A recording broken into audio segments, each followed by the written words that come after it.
Hi, my name's Tom McSorley. I'm a junior at Harvard College, and on behalf of the Institute of Politics Student Advisory Committee, I welcome you here tonight to the John F. Kennedy Jr. Forum. We're honored to host Professor Robert Reich and Adrian Woldrich of The Economist for a debate titled Left or Right? Which Way, America? To introduce our panelists and moderate the debate, I would like to introduce Lisa Mullins, anchor and senior producer for WGBH's The World, a public radio international news magazine. Ms. Mullins has received countless kudos for her interviews, which are heard every day on The World. The program, which originates from WGBH in Boston, is broadcast on 183 public radio stations and heard by 2 million listeners every day in the country. In addition to anchoring The World, Ms. Mullins has produced and reported from China, Albania, Italy, Mexico, Slovakia, and Northern Ireland. An award-winning journalist, Ms. Mullins brings to The World more than 20 years of experience in broadcast journalism, and we appreciate that she has joined us tonight to moderate what we expect to be a very lively and spirited debate.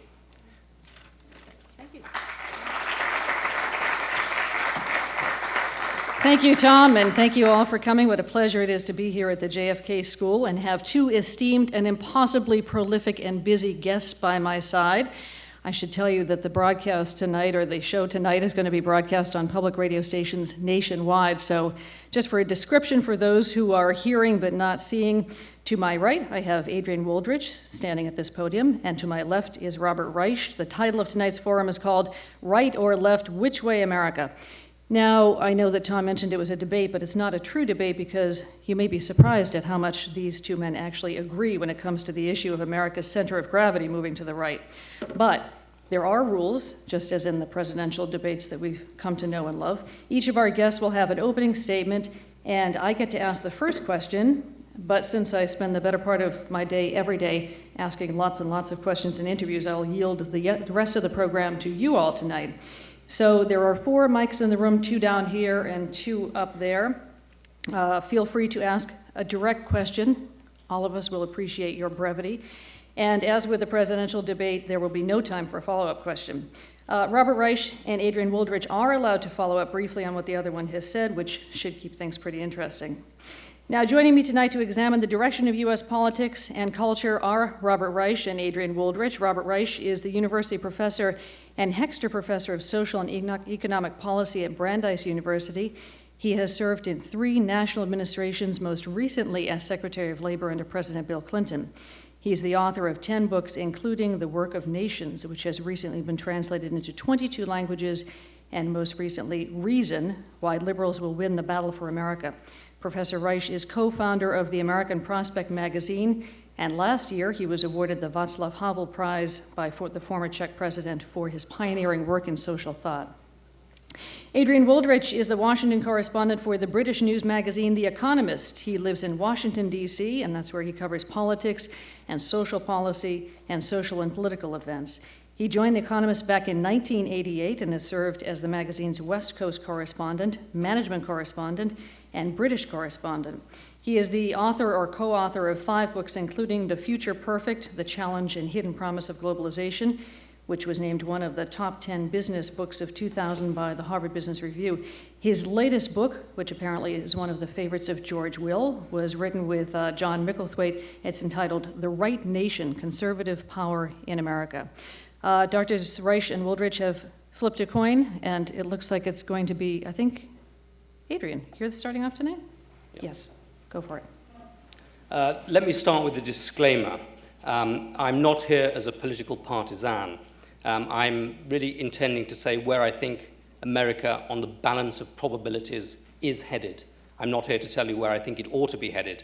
And I make that point for 2 reasons. Firstly, that I value my life. Because I'm basically going to argue today that America is a conservative country that is very likely to become more conservative over the next few years and over the next few decades. And the sense that I get from this state and from this town is that that isn't a very welcome message, certainly as a prescriptive message. And the second reason I want to emphasize that disclaimer is that I think there is still a place in political discourse for being dispassionate, being objective, trying to stand back a bit. I know that we have a very contentious election on the way, but I don't want to get involved in crossfire-style argument, partly because I think this show is absolutely awful and should be taken off the television, but also because I think Robbie Burns once talked about the importance of seeing ourselves as others see us. And I think America, above all, needs to begin to see itself as others see it. And I think what you will discover, I hope from what I'm going to say, is that America is seen around the world as a very conservative country. Certainly in Europe is a very conservative country and increasingly conservative. Now, left or right, which way is America going? I think in order to answer that question, you need to start off with a sense of where has America come from. And I think if you go back to the 1960s, you discover that the center of gravity of this country has moved hugely to the right. Go back to the Kennedy and Johnson administrations, and you see a country in which liberalism, a liberal intellectual elite, the liberal idea is the reigning orthodoxy, the reigning set of beliefs. There is the sense politically that America needs to create a welfare state somewhat like the European welfare state. The very phrase, the Great Society, was first coined by Graham Wallas, a British Fabian socialist. The liberal elites try and get rid of what they regard as the worst aspects of Americanism, executions. They try and introduce affirmative action, positive discrimination to improve the racial position of minorities. They try and legalize abortion. They try and outlaw executions.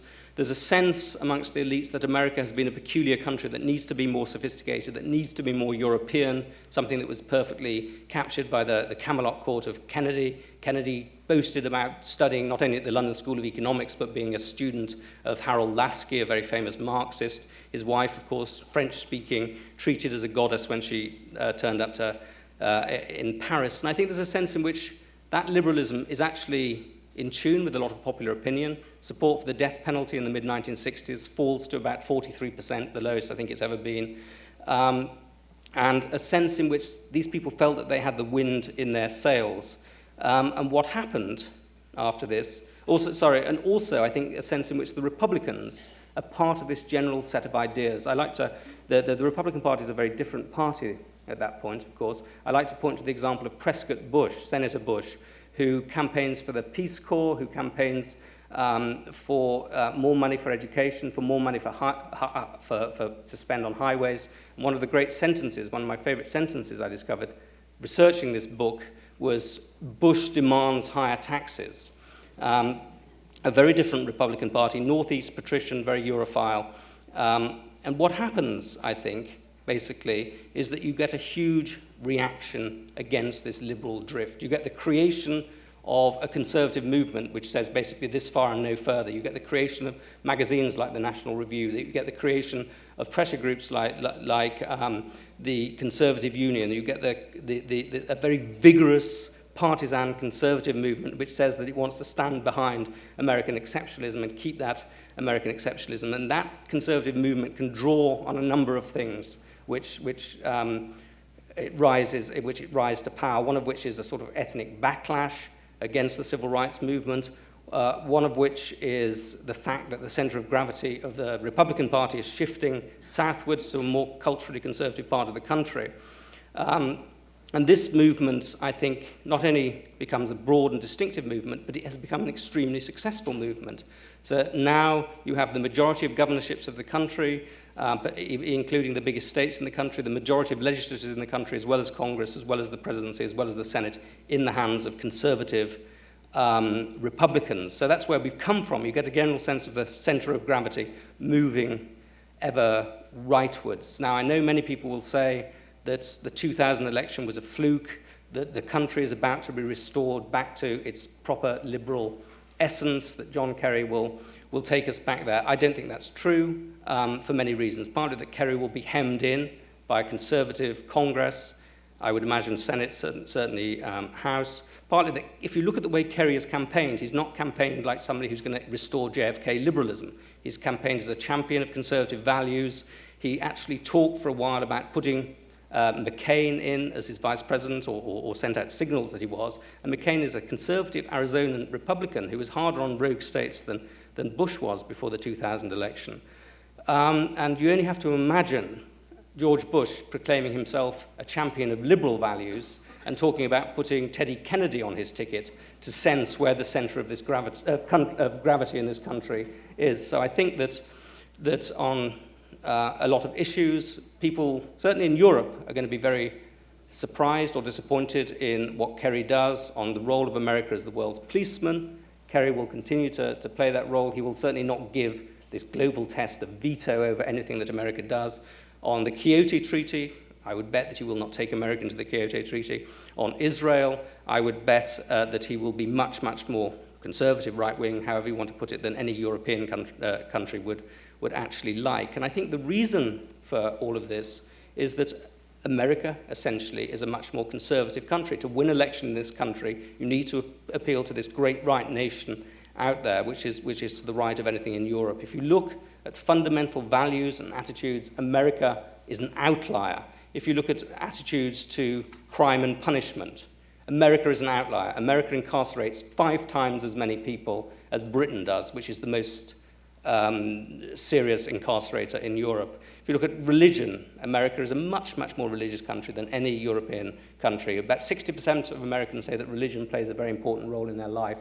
The figure in Britain is about 30%. The figure in France is about 10%, much lower. If you look at patriotism, pride in your country, willingness to fight and die for your country, America, again, is far, far more conservative than any European country. And fundamentally, if you look at attitudes to the role of the state, there's a huge difference. Basically, most European countries, including the Eastern European countries, essentially believe that the role of the state is to make sure that nobody falls too far behind. The attitude overwhelmingly in America, in the red states, in the blue states across the country, is a meritocratic attitude. The role of the state is to allow people to achieve what they were created and endowed to achieve. So I think that this administration has exaggerated this conservatism. The conservative movement is very well organized, very well, very determined, and it has certainly exaggerated the extent to which America is conservative. But nevertheless, the reason that the conservative movement has been successful is fundamentally it is tapping into a set of values that are very American, distinctively American, and extremely conservative. These are values which are going to keep America at loggerheads in many ways, certainly finding its relationship difficult with Europe. These are values which I think are going to become more conservative over the next few years for at least 3 reasons. Partly that America will remain the world's dominant military power and its policemen, and it is the nature of policemen to be pretty conservative in their values. Partly that I think there is a connection between America's exceptional conservatism and its productivity. There's a connection between America's religiosity and its economic success. If you look at the work ethic in this country, America work incredibly long hours. They're working longer hours. There's been an increase of about 15%, I think, in the number of hours that Americans have worked over the last decade. In Europe, your people are working fewer and fewer hours. So that productivity is bound up with American values and American exceptionalism. And finally, if you look at the demography of America, in 2050, the average age of Europe is going to be about 56. The average age in America is going to be about 36. There's going to be much more emphasis on growth, much more emphasis on economic vitality, and much more capacity to express power abroad, to be the world's policeman. So a conservative country is heading in a much more conservative direction for really hard, strong reasons. So I think, yes, America is a conservative country. It's much more conservative than a European country, and that will continue to be the case, whoever happens to win in the short term next November the 2nd. Thank you. Thank you, Adrian. Professor Reich, you're next. Well, first of all, let me compliment Adrian on his book, which I read and enjoyed and agreed with, at least 80% of what you wrote. And I agree with about 60% of what you just said, Adrian. And I also, I don't know how many of you have copies right on your chairs, The Economist. I read it religiously. It is somewhat, shall we say, right-wing, but not right-wing in the American sense. In fact, it's more liberal Republican. We used to have people called liberal Republicans. There was a sighting not too long ago of one near Logan Airport, but the Economist is a truly wonderful institution. Let me, though, disagree with Adrian in a couple of respects. Although it is absolutely true that the United States, in terms of the center of political gravity, is to the right of the center of political gravity in Europe, that's nothing new. That's been the case arguably for 80 years. In fact, by some measures, it might be 120, 130 years.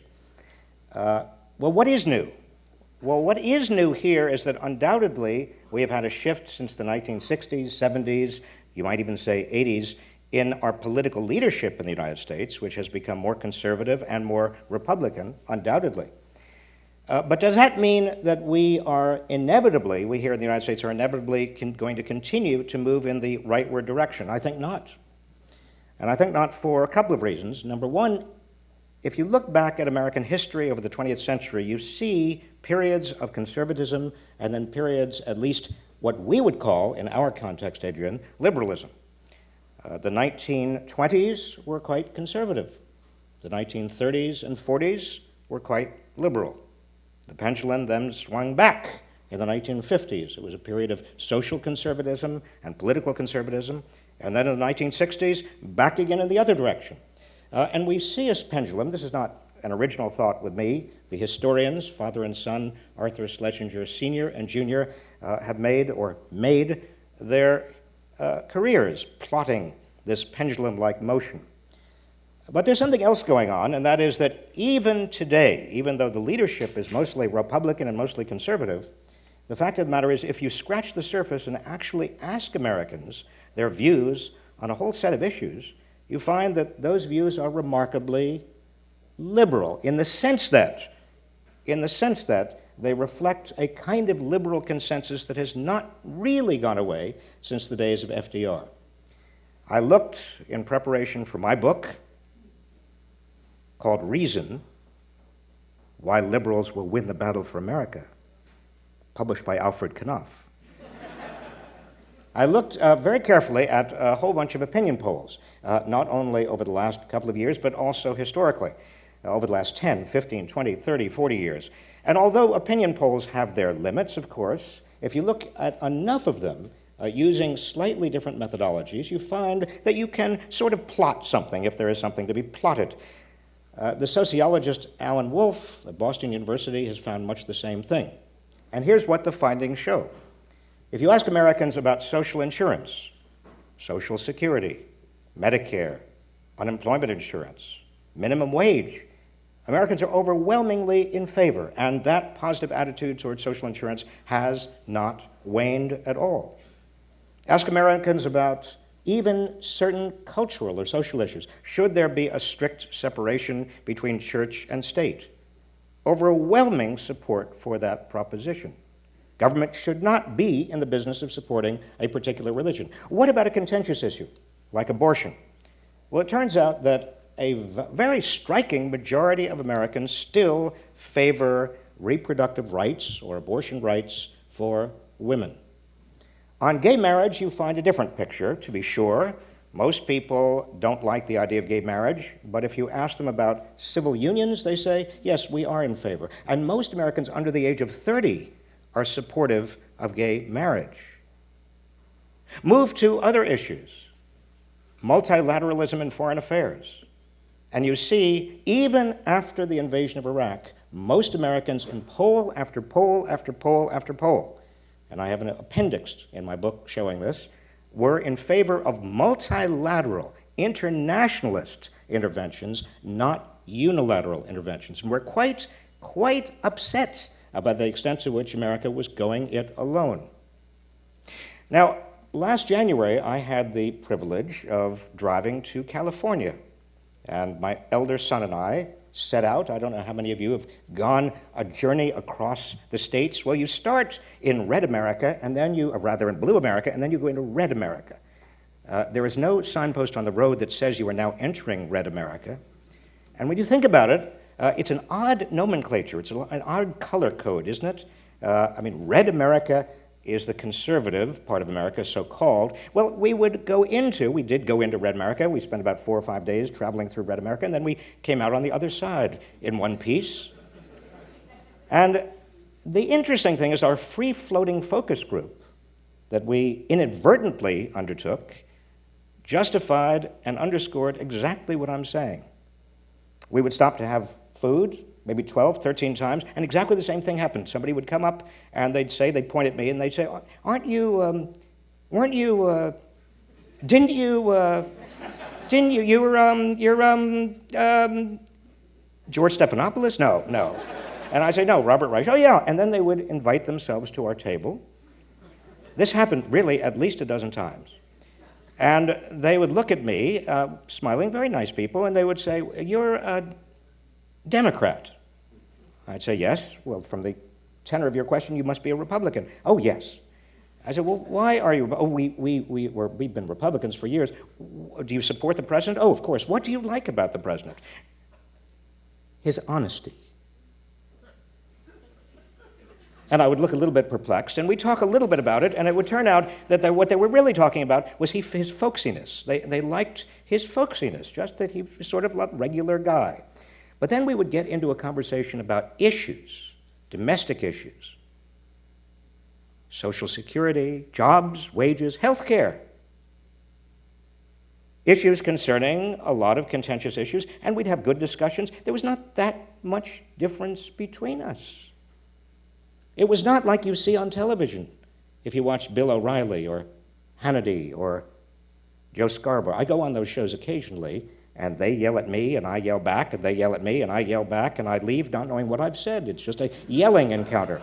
Or if you listen to right-wing talk radio, it sounds like America is just at each other's throats. Or if you listen to a lot of the commentary about this election, we are viciously angry, bitter with each other. Well, that's not the case, folks. There is a very strong, continued liberal consensus. But here's what's happened. And in the I guess I have 2 minutes left, let me just summarize what I think has happened. There is also a lot of anger out there. And you find this particularly among men without college degrees. A lot of anger that I think is directly related to the fact that their economic prospects have declined over the last 20 years. Their expectation was that they would have careers much like their parents, that would be continuing upward trajectory of earnings and benefits, and that didn't happen. And they are angry about that, and a lot of women are angry about that. The working class in America, and you don't hear politicians talk about the working class any longer, but there is a working class, and it is disoriented and frustrated and angry.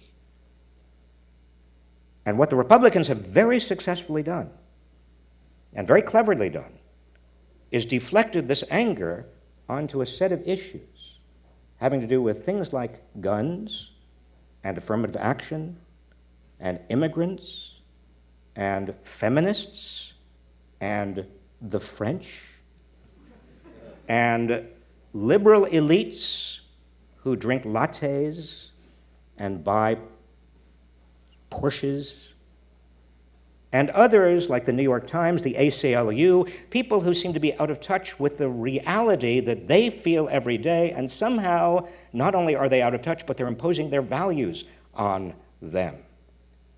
Democrats, singular failure over the last 20 years, in my view, is to respond vigorously enough to this genuine anger with real solutions that are sufficiently compelling to the problems of wages and jobs and health care to get the working class back. The biggest drop in Democratic votes over the last 20 years has been non-college men who used to be Democrats who have become Republicans. And I do believe it's because the Republicans have been so successful in their diversion strategy.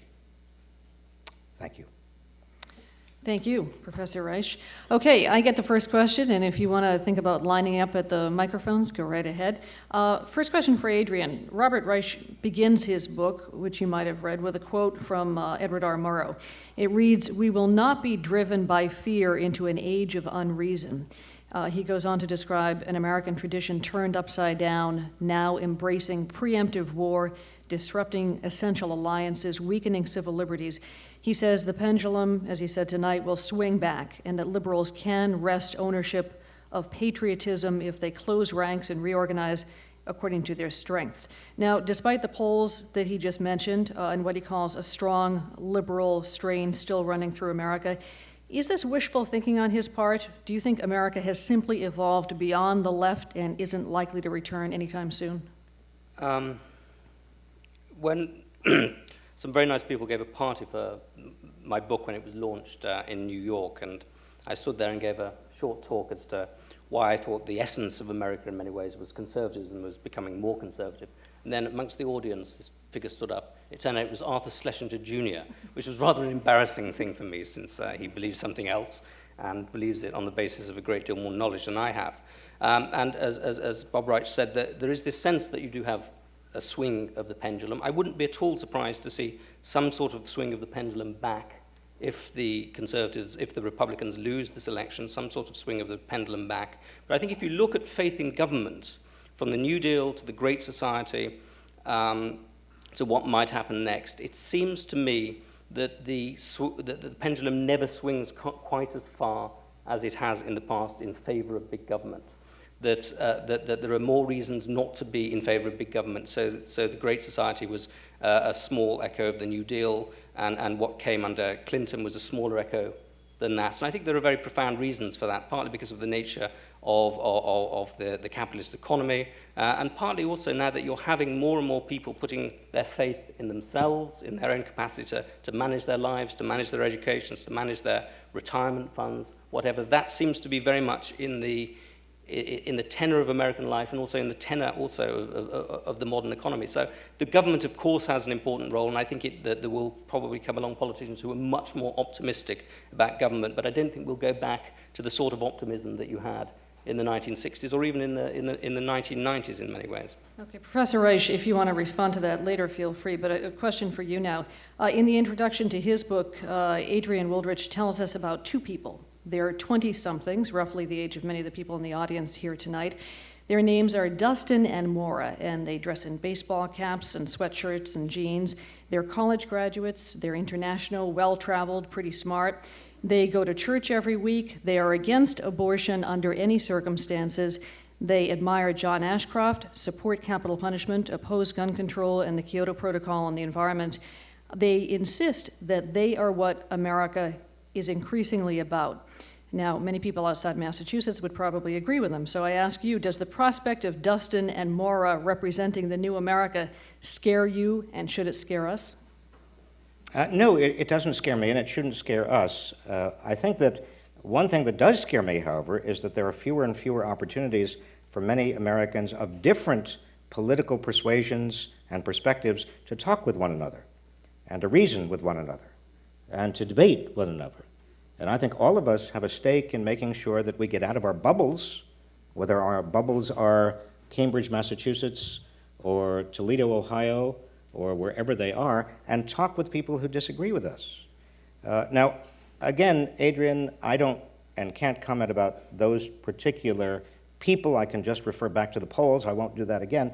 But if I may say something about this straw man called big government. We now have, under the present administration, one of the biggest governments we have ever seen in this country in terms of military expenditure, in terms of a Justice Department that feels free to eavesdrop on Americans, in terms of an undermining of civil rights, the government intruding itself in so many ways, in terms of farm price supports and corporate welfare spending on the industries such as energy and pharmaceuticals.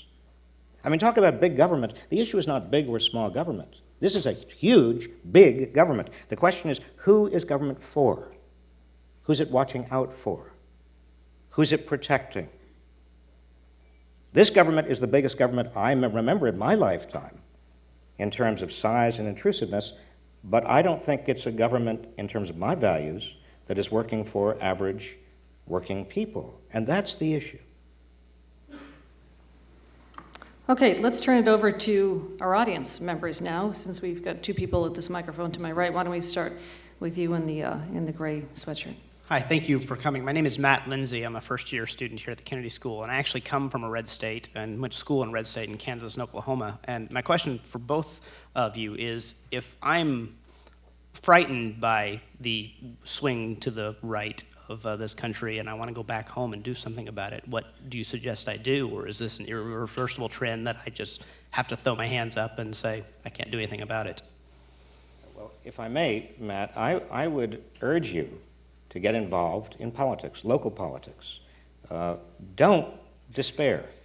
One of the worst things that can happen to anybody in political life is to become resigned to the way things are, or to become cynical and to just assume that nothing can change. That's certainly not the pattern, that's not history, that's not reality. No, get involved, roll up your sleeves. If you care passionately about the direction your community and your country, your state are going in, it's your responsibility to do something about it.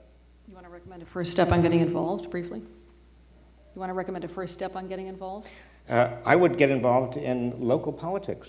I would get involved, run for the school board. You could do that the minute you get home. Talk about a place where there's a lot of contention, but also a lot of public education that can go on. You can do that next year. Adrian, did you want to respond? Or are you No, okay? I absolutely agree. In the green sweatshirt to my left.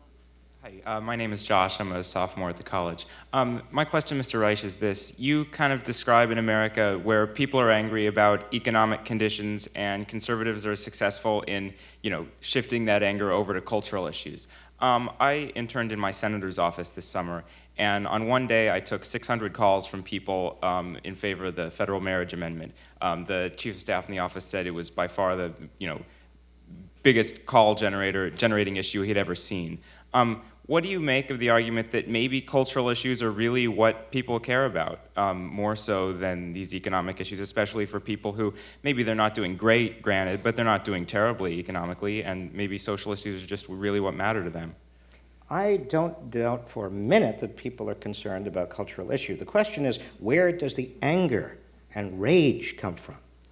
What strikes me about much of the current debate about certain issues, affirmative action, immigration, gay marriage, feminism, and we could go through them, hot-button issues. They're called hot-button issues because people get so riled up about them.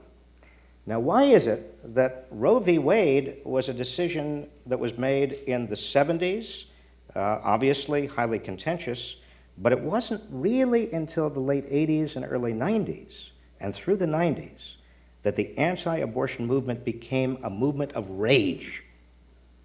Is it, or could it be, related to the fact that people, many people in this country, feel like their lives are out of control, feel like this country is out of control, feel like they have no economic basis for where they stand, don't know and are disoriented about the future, and therefore are very, very easily demagogued into a raging torrent about a whole bunch of issues that certainly are of concern to them, but would not otherwise inspire that degree of animosity. That's what I think Republicans very, very cleverly succeed in doing. Listen to talk radio. It's all about working class rage. Bill O'Reilly pretends he's a working class individual. Sean Hannity, I'm of the working class and I'm protecting you and standing up for you against the liberal, effete elites. This election is about being tough. That's the subtext. Who's tougher? It's about emasculated males. I'm stylizing, obviously. I'm exaggerating. But much is about an emasculated male culture that is very angry and wants toughness restored. Every time you hear an attack on John Kerry, flip-flopper, he's weak. He uses words like nuance. He speaks French. He has a wife who speaks French. Weak, effete, not strong, and tough, like a man's man. Can I just make an intervention here? Because I do actually, and I'd like to relate this also to the previous question, because I think as long as the left, the Democratic Party, liberals in this country, continue to think purely in terms of false consciousness, which is an incredibly condescending thing to do, And as long as they continue to think purely in terms of economic reductionism, that culture doesn't really matter, what really matters is just pocketbook issues and culture is something that can be swept aside, I think they're going to continue to lose this argument. It is certainly true that the right has been very good at exploiting cultural resentments and using them to their own ends, but these cultural resentments aren't nonsensical resentments, they aren't nonsensical worries, they're not just worries about the economy that have been displaced into something else. Things like family, things like religion, things even like guns, matter to people because they are about the definition of their lives. And also issues like affirmative action, issues like busing, actually matter to people partly because they're about the sort of people we are, about fundamental values, but they're also about people's economic opportunities. So if somebody says, well, what have these liberal elites done to me? They've bussed my children away, or they've introduced affirmative action which makes it less likely that I'll go to college, then there is a real resentment there that has a real basis. So I think it's not just false consciousness, it's not just displaced anxieties, there are real issues here which I think that the left needs to address in a slightly more nuanced way than we've heard over here. If I may, and I want to get to other questions, but I just want to follow that up.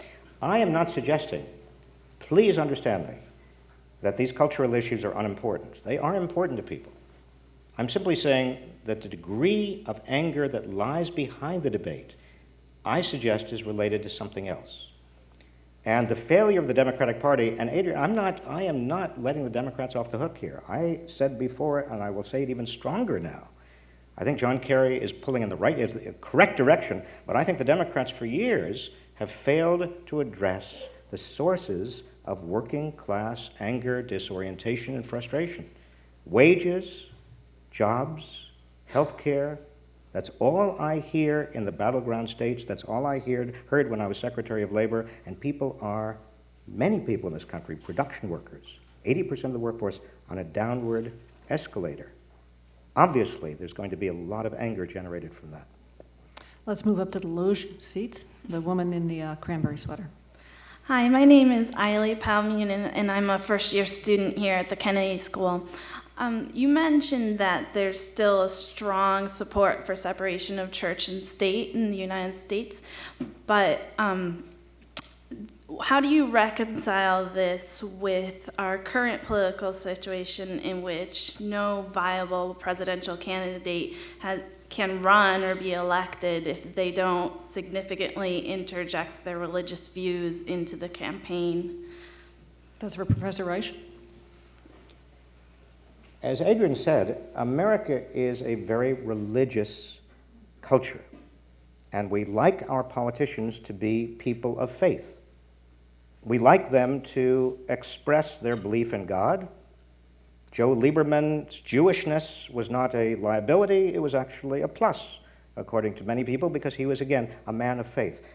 But that is different from wanting government to support a particular religious or particular religion or particular religious point of view. There is an overwhelming consensus that although we want people of faith and we want to be surrounded by people of faith, and most of us are people of faith, we don't want our government intruding on the private sphere of religion. Adrian, any comment? Well, I mean, I think that to the extent that the conservatives in this country are trying to elide the separation between church and state, they're shooting themselves in the foot, because the reason why this country is a religious country is precisely because you have the disestablishment of the church. Where in Europe, where you used to have established churches, or the Roman Catholic Church, as you essentially had a state monopoly of religion, and I speak for the economist here in saying where you have competition between different providers, you have a very successful economy, and where you have a monopoly, things wither and die, and that's what happened to the church in Europe. So the more separate the church and state are in this country, the more prosperous religion will be. Which was exactly Jefferson's argument. The man in the checked shirt, right above. Hi, my name is James Koo. I'm a first-year student here at the Kennedy School. My question is, a lot is made of the information age or the post-industrial society. For instance, Professor Reich speaks of the working class, but it seems like there's a lot of change going on in the working class. There's a lot of change in society and the economy. Which side, the right or the left, seems to benefit from this kind of shift? Adrian, you want to start? In terms of the change in the economy, well, in terms of the structural changes in terms of the decline, the decline in the size of the working class. I think that benefits the right.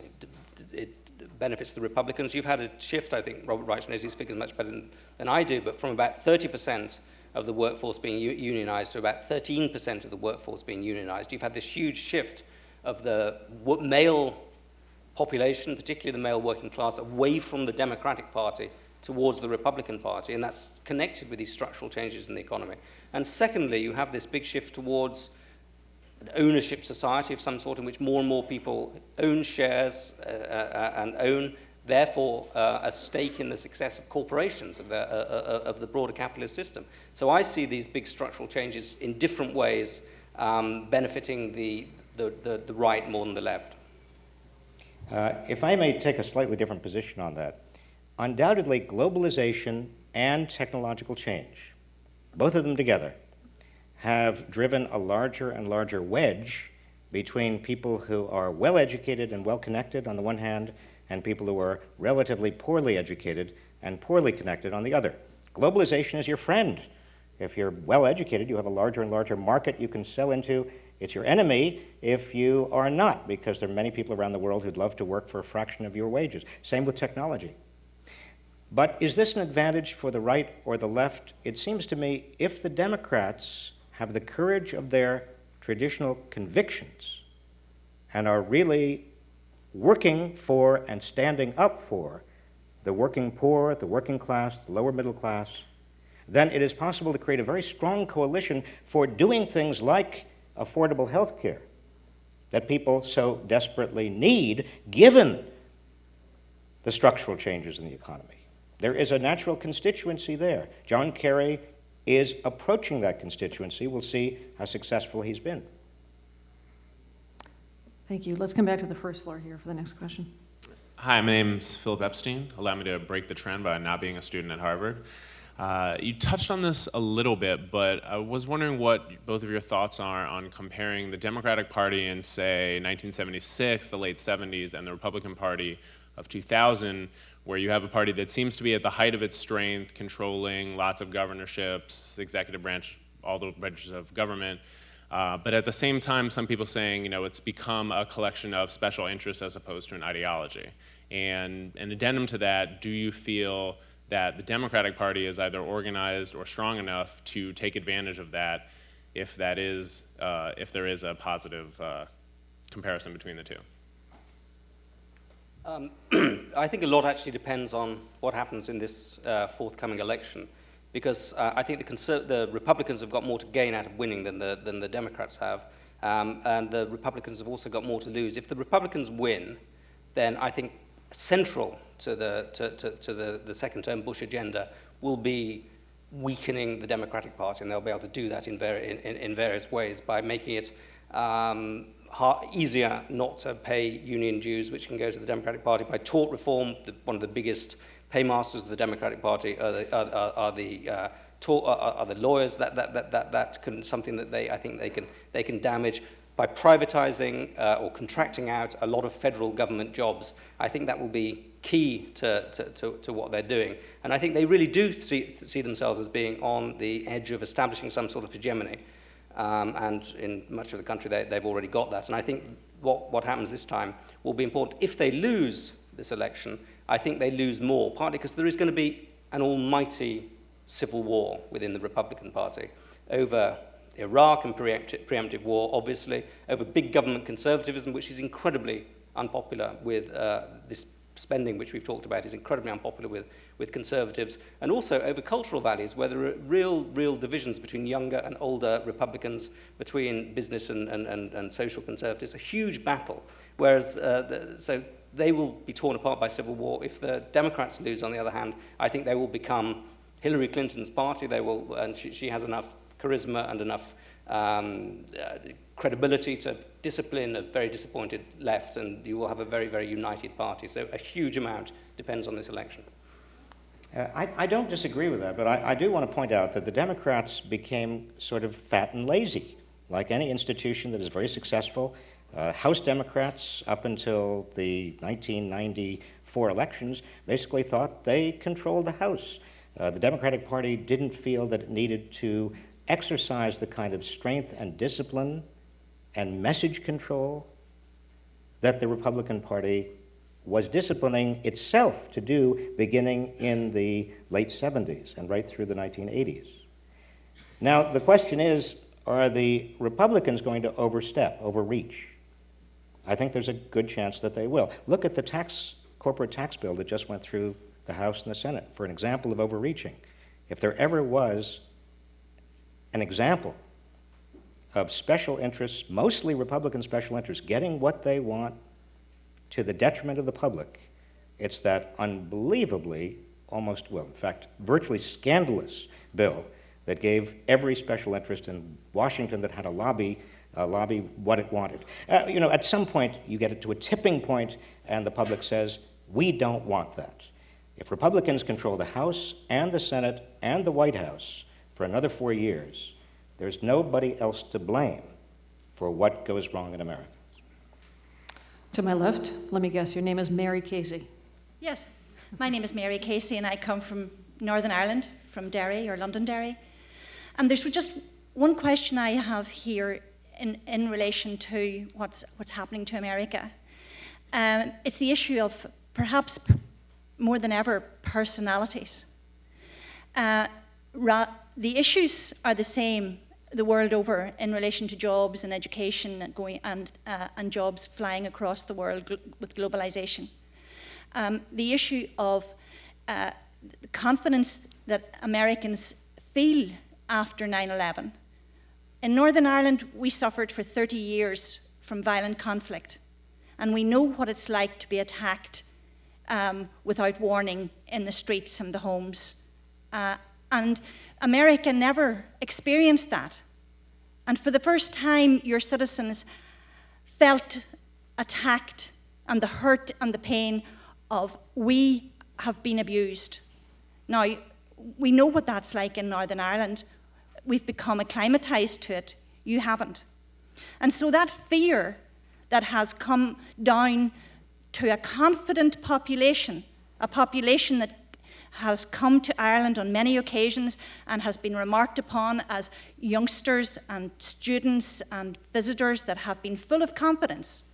Since I've come here on this Leadership for Tomorrow program from Northern Ireland with 39 others from North and South, I felt that sort of lack of confidence showing, and that fear that has been actually exploited by big business, by the big business party, by the Republicans, by the attacks on 9/11 and by going into Afghanistan and then going into Iraq. And if I have one thing to say here today, it is that America and the American youth and the American population and visitors that I've known over the years having confidence that fear needs to be faced, and it needs to be worked against, and the confidence needs to be empowered, that on the 2nd of November, when you haven't got Clinton and either sex at the moment, and you've got two guys that really could do with a smile, that you need to look and say, well, black or white, blue or red, and that's my choice, and I'm not afraid to put that on the ballot box. Let me ask both of you if you want to comment on the role that fear has played in terms of the shift to the right. Well, I mean, I don't agree with what's just been said, actually, on a very fundamental level, because I think the world has lived with terrorism in terms of national liberation movements or people who dispute certain bits of land and want to argue about that. The terrorism that we're now confronting is of a completely different order. Its aims are not comprehensible in the way that the aims of the IRA, wrong though they were, are comprehensible. Its aims are much grander, are much more extraordinary, and the methods that it's willing to use are much more extraordinary than anything that the IRA would ever dream of using. These are people who basically want to destroy the West, want to kill as many people as possible, and are willing to use any instruments that they can get their hands on to do that. So I think fear is absolutely right, absolutely sensible. We face potentially catastrophic, gigantic levels of terrorism. And the fact that it happened on one particular day and 3,000 people died, and we're not used to that, shouldn't let us forget about the nature, the extraordinary overreaching nature of what people want to do to us. We shouldn't forget that. But with due respect, Adrian, I think that begs the interesting question of whether a violent and traumatic act of terrorism has to inspire a certain kind of politics or can inspire a different kind of politics. I was struck immediately after 9/11 by the extent to which Americans of all stripes, all statuses, were drawn together. There was a kind of social cohesion of a sort that I hadn't actually seen before, maybe in wartime.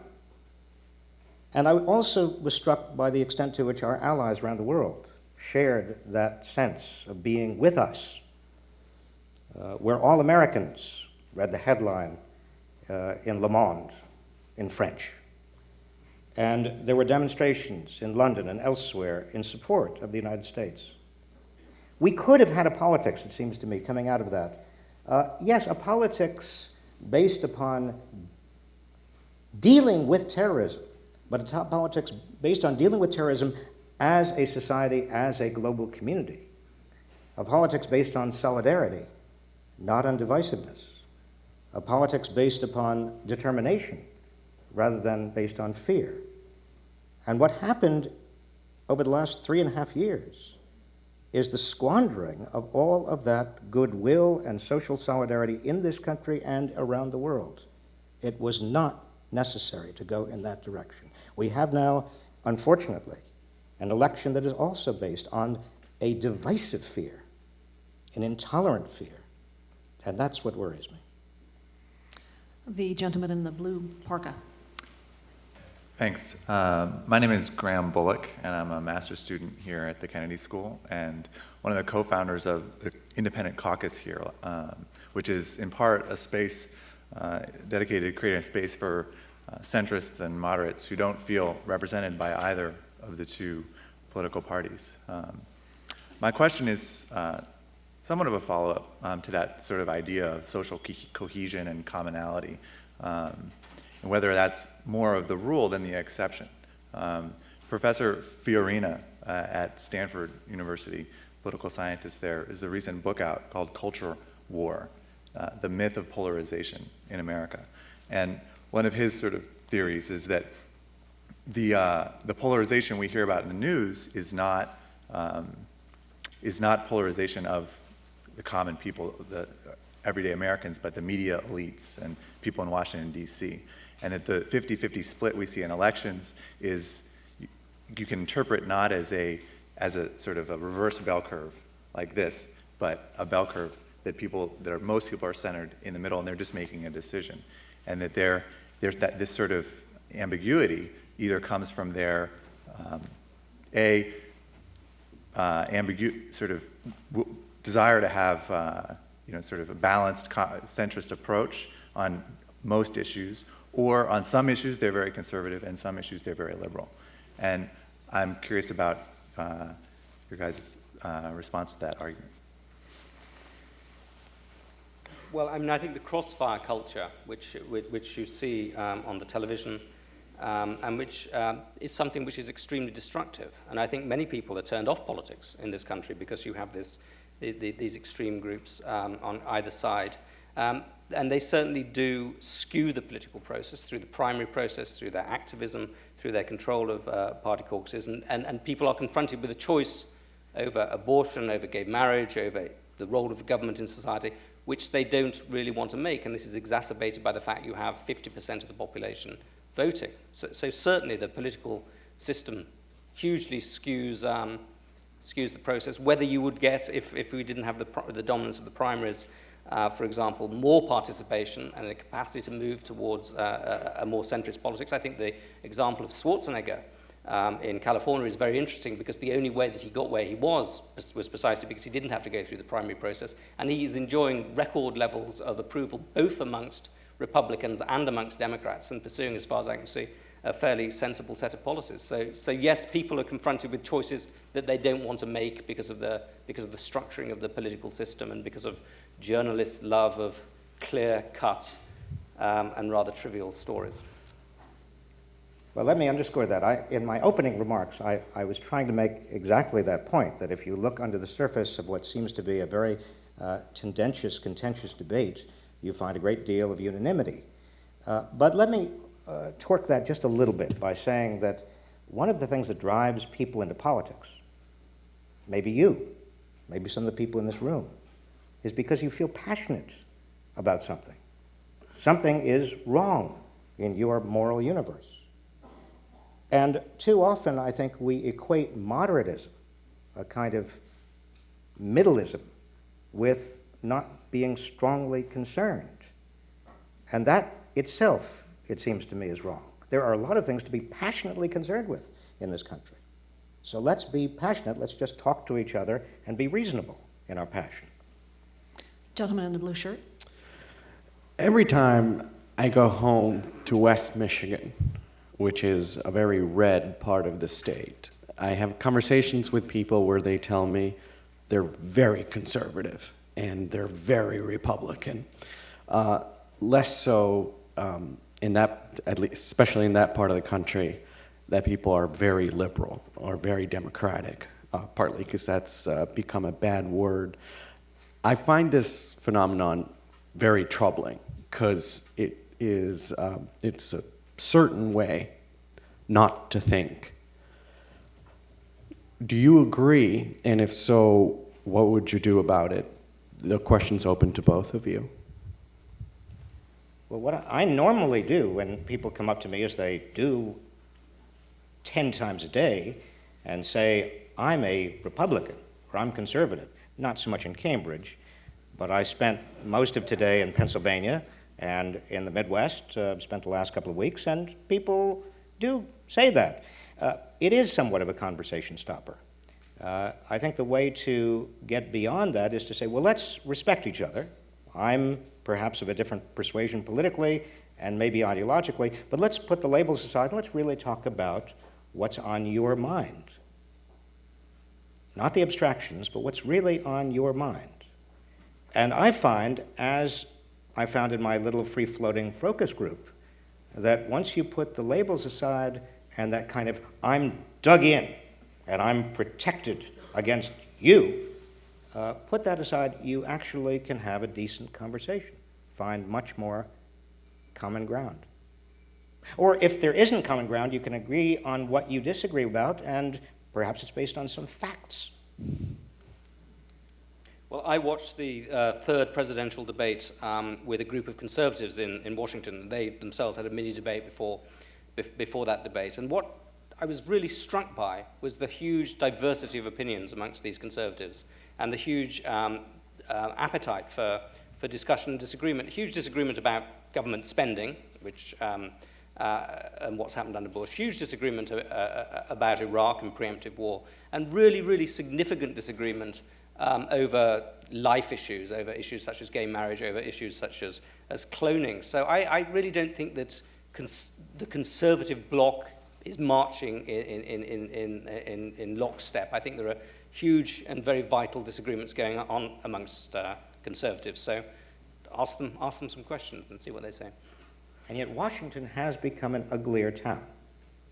When I got there in 1993, there were Republicans like Bob Michel, the majority leader at that time, actually minority leader of the House, who were terrific to work with. I made good friends with a lot of Republicans. We were all rolling up our sleeves trying to come up with solutions. But then, in January of 1995, something profoundly different happened. A lot of new people came to town, or people came to town who rose to certain levels of prominence. And they did not want to collaborate. They were intent on polarizing a lot of issues. Down here on the first floor again.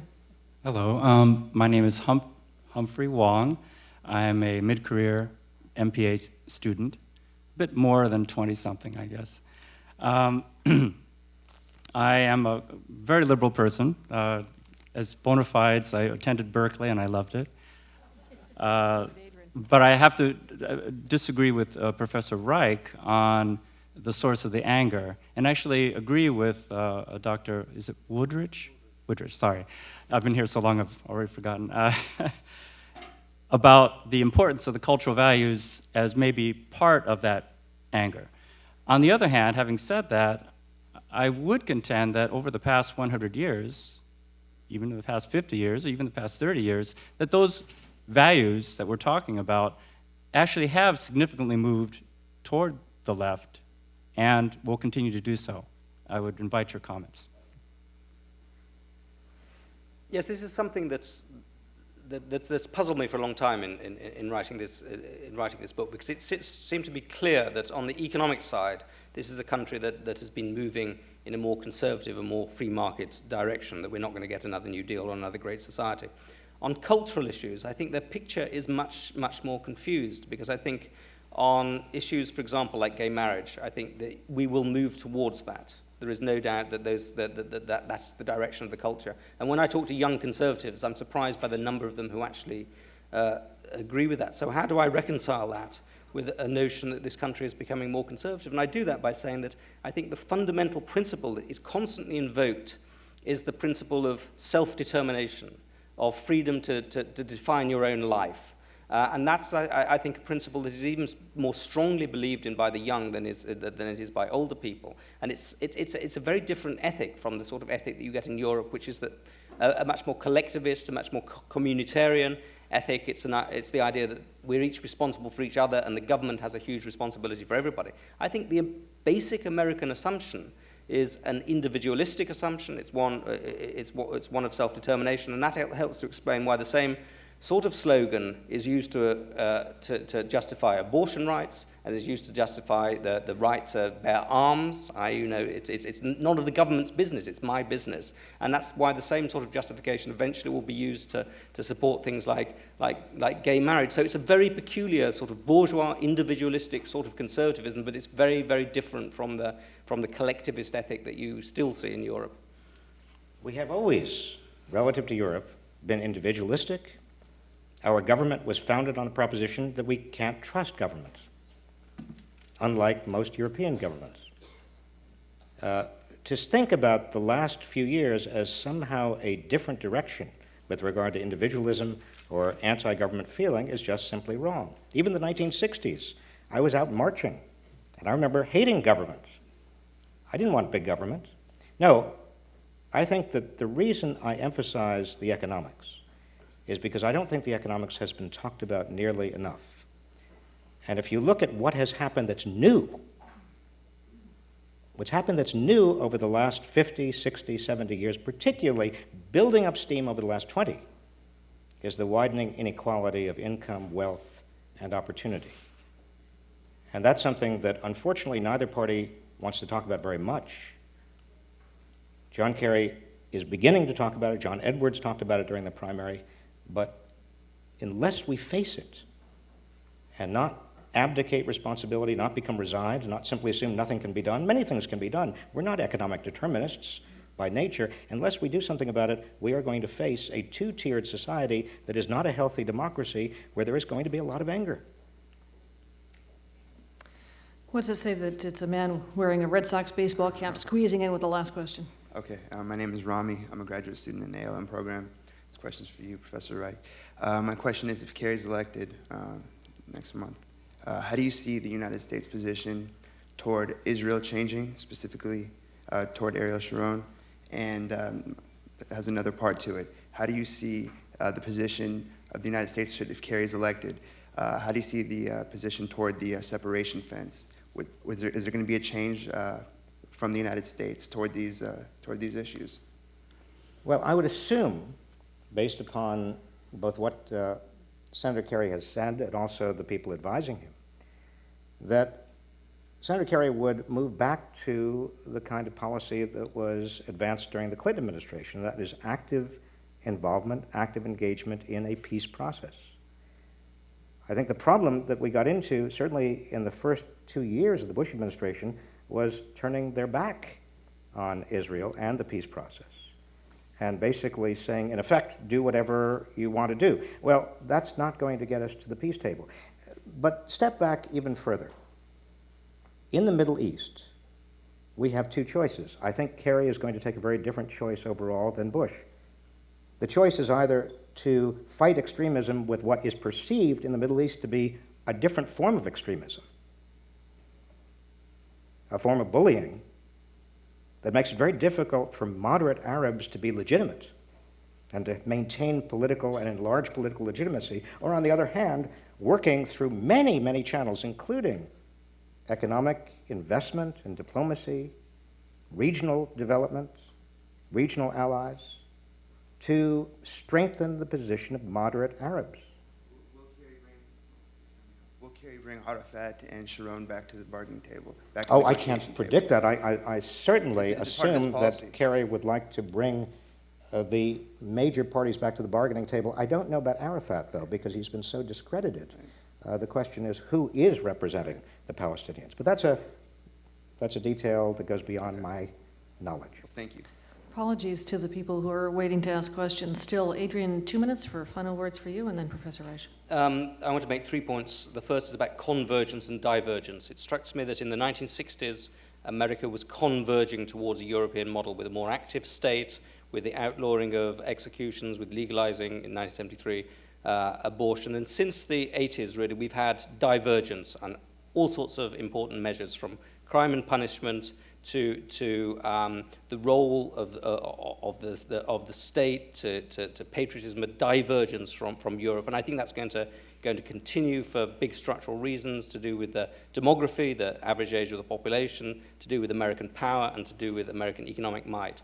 Secondly, I agree with Professor Reich about the fact that we do have big government conservatism now, absolutely. But I think where there has been a big change is in faith in the transformative power of government to solve social problems, to solve problems of inequality. In the 60s, people did believe that. Now it's more of a pork fest. It's not something that is motivated by any notion of social improvement. And finally, this question of inequality, which I think does define America as an unusually, bizarrely conservative country. The fact that we have 2 Yale graduates, 2 products of skull and bones, one man who is married to a billionaire, another man who is the son of a president running for the presidency of the world's greatest democracy, strikes me as something that's profoundly worrying.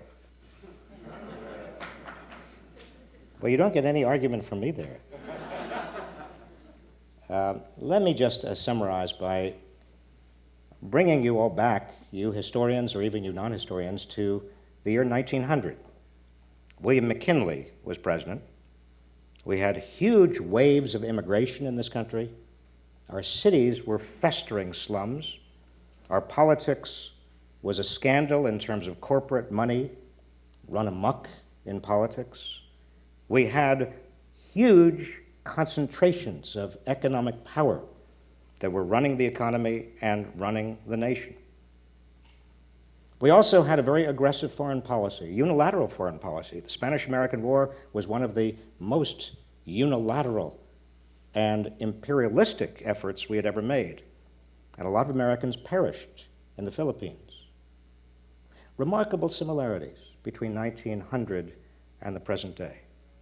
I bring it up for a very simple reason, because in 1901, something very different happened. Teddy Roosevelt became president, and we had the beginnings of what we call now, in hindsight, the progressive era.